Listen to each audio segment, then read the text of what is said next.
As of March 16, 2025, there are currently 46 volcanoes which are actively erupting around the planet, a total which is one less than were erupting last week. One of the three actively erupting shield volcanoes at the present is Hawaii's Kilauea volcano, which is located on the southeast portion of the Big Island. While it might not be actively outputting large volumes of lava at the present, it is indeed still erupting, hence the orange glow from shallow magma in this footage. Since December 23 of 2024, Kilauea has produced 13 episodes of lava fountaining which lasted anywhere from 13 hours to 8.5 days in length. The 13th such episode lasted for 13 hours on March 11, generating spectacular lava fountains heights of 525 feet or 160 meters. A 14th episode is now expected to begin between March 18 and March 20 of 2025. This eruptive series has distributed fairly large amounts of tephra near the southwestern caldera rim edge, as you can see in these images. And now, here are this week's top volcano-related news stories. In Indonesia, the Raung volcano produced a new albeit brief explosive eruption, sending a plume of ash 1,500 meters above its summit. While that occurred on Java, volcanic unrest occurred in another complex on the island of Sumatra, as the Kerinci volcano produced a spike in both tremor Lanin earthquakes and the rate of volcanic earthquakes. And, in what is this week's top story, in Argentina, an unusually strong earthquake swarm occurred at a scenic and symmetrical volcano which many locals incorrectly think is extinct. However, the relevant Lanin volcano is still active, just not as much as its neighbor Villarrica, which has an active lava lake and is thus currently erupting 45 kilometers to the west-northwest. For reference, this Argentine volcano, Lanin, last erupted around 1,500 years ago, and during the Holocene or since 9,700 BCE has covered this area or 47.33 square kilometers in a layer of lava. Despite this, Lanin has almost been completely quiet throughout modern times, albeit with a brief earthquake swarm on February 15, 2017. That swarm involved 59 earthquakes across a period of 45 minutes.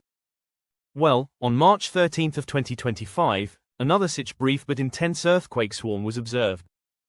Beginning at 11:08 p.m. local time, dozens of earthquakes began striking one after the other beneath a glaciated portion of its northern flank.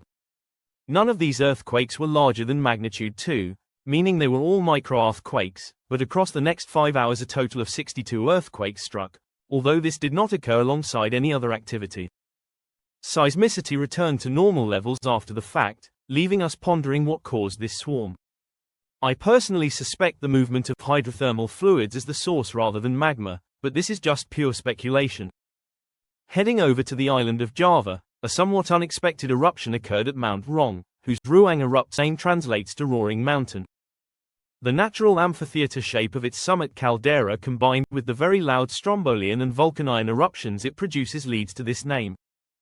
Well, on March 13, Raung erupted once again, although no magma was involved. Instead, a phreatic eruption involving the explosive ejection of steam and ash occurred across a period of 34 seconds, sending a plume of ash 1,500 meters above Raung's summit. This marked the first eruption of Raung since December 24 of last year, and based on its pattern of recent eruptions we can probably expect additional small magnitude eruptions to originate from its central summit crater during the next few weeks.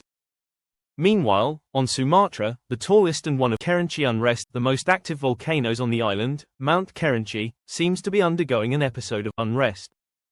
This unrest began at 4:30 p.m. local time on March 14, involving dozens of distinctively volcanic earthquakes beneath Kerinci's summit. Later in the evening, at 8:43 p.m., continuous tremor occurred for the time, which in my opinion suggests the movement of gas, fluids, or magma. Thus, now with an increased summit gas plume and still ongoing tremor as of the writing of this video, it seems that the odds of a lower-end explosive eruption at this volcano have temporarily increased, hence the 3-kilometer exclusion zone in all directions around its summit. Here is a quick list of all of the list of erupting volcanoes, world's volcanoes which are currently erupting. Additionally, here are some volcanoes showing signs of unrest which are not erupting as of the recording of this video on March 15 of 2025. As a final note, I would like to thank my new patron Joan Bockman for supporting this channel.